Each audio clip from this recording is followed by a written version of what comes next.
organismo. Digo, nosotros somos la prueba evidente de eso, nos generamos de una celulita, ¿verdad? Y a partir de esa celulita nos formamos.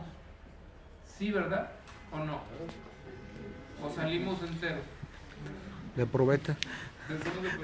Somos enteritos así, teletransportados como en Star Trek. Puede ser que sí, pero puede ser que no. Porque la célula germinal inicial es una célula madre, es una célula totipotencial, es una célula que puede ser cualquier cosa, es una célula que puede ser cualquier tejido, ¿verdad? Esa célula se divide en términos geométricos, se va de 1 a 2, de 2 a 4, de 4 a 8, 8 a 16, etc. Geométricamente se divide y forma lo que se denomina una mórula. De pronto la mórula se transforma en una gástrula. La gástrula es una cosa que, bueno, es un ser viviente, es un ser humano en potencia ya, que es una especie de esfera que tiene un hoyo de entrada, tiene una abertura de entrada y de salida también, por donde ingiere y excreta. Ingiere, y entonces toda la parte interna de la mórula se forma de tejido que absorbe nutrientes. Y toda la parte externa de la mórula no es este tejido, siguen siendo las células totipotenciales. Es decir, lo primero que se forma es el tejido gástrico. ¿Y cómo se forma ese tejido gástrico a partir de la totipotencialidad?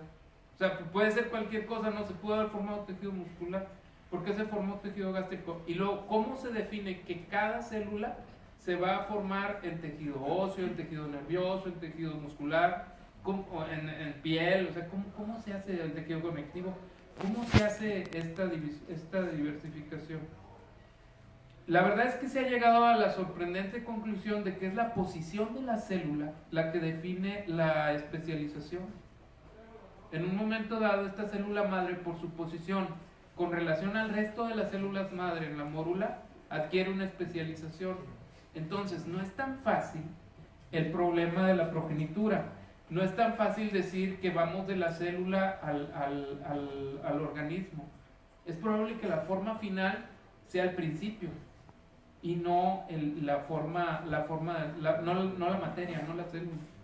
Es posible que esto sea así, porque en efecto hay una forma final que se define por un aspecto que no está metido en la materia física de la célula, y es la posición. En el caso de la ciudad pasa algo semejante. Imagínense, nada más lo voy a poner como una cosa para que se lo imaginen, y que las células, los edificios, ¿no?, de la ciudad forman a la ciudad. ¿Qué determina la forma final de la ciudad? ¿Es la agregación de los edificios? ¿O la ciudad determina la forma de lo agregado? Es que es un problema difícil, este es un problema epistémicamente difícil. Imagínense ustedes que había una ciudad, esta es una historia real. Los nufartienses en el Oriente Medio hicieron una ciudad con casas redonditas hermosas que era la ciudad anterior a Jericó. En esta parte del Oriente Medio se sigue usando esto, que se desurbaniza después de ciertos años. También era una costumbre en México esto, en el México prehispánico. Se desurbaniza después de ciertos años, como se construye con adobe.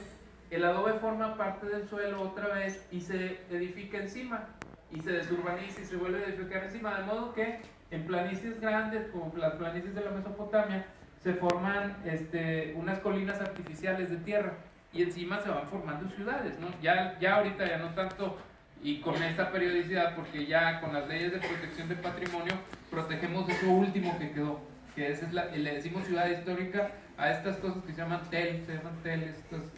estos promontorios. Bueno, imagínense que surgió en la época nufartiense, hace aproximadamente unos 80,000 años, una ciudad en el sitio en que ahora que están las ruinas de Jericó. Se formó ahí esta ciudad, con casas de planta redonda, así, muy interesantes. La gente enterraba a sus muertos debajo de sus camas, dormían encima de los muertos y tenían costumbres muy raras. Esta cultura se acaba, 2000 años después se acaba esta cultura.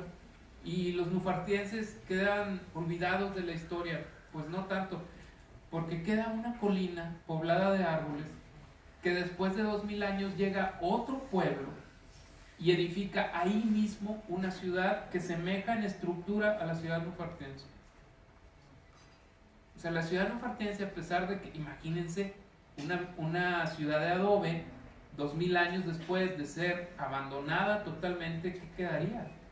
Entonces era una colina de tierra deslavada, con árboles encima, con matas, con piedras. Esto era una colina así como cualquier colina del paisaje semidesértico y desértico del Oriente Medio.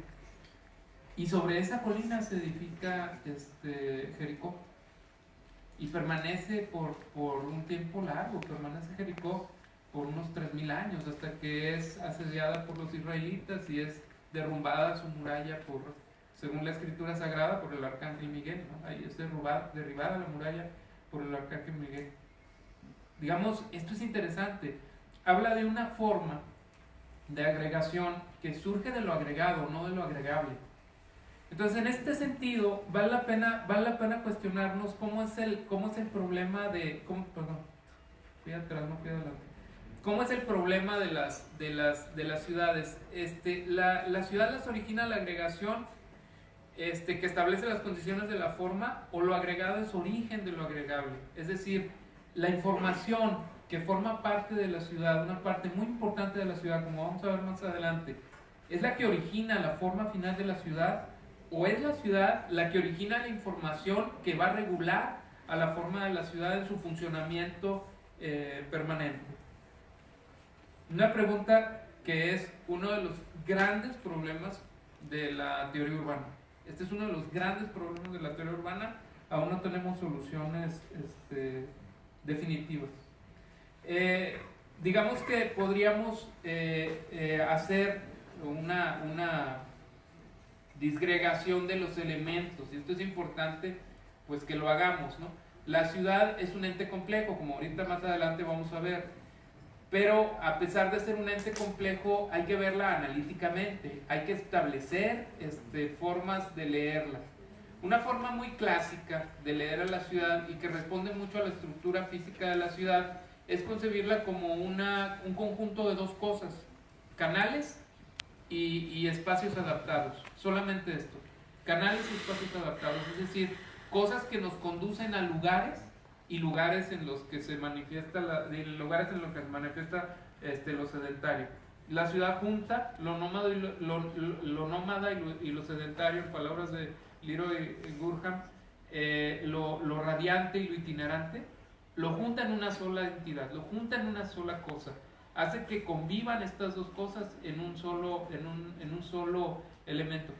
Pero esto solamente nos habla de su materialidad física evidente, porque otra forma en que podemos entender esto es, por ejemplo, cuando decimos, no, pues la ciudad es también un medio natural, es también una sociedad, es también una serie de formas culturales a través de la cual entran en interacción los habitantes.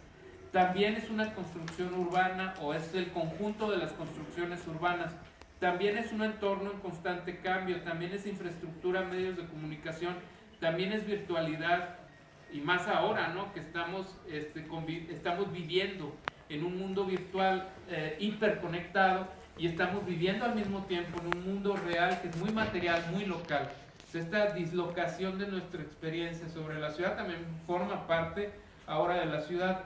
Y la ciudad también es el lenguaje, el lenguaje que utilizamos y el lenguaje a través del cual nos comunicamos, que comunica muchas cosas, comunica formas culturales, comunica percepciones, comunica experiencias, también forma parte de la ciudad y también de una manera muy real interactúa en su formación.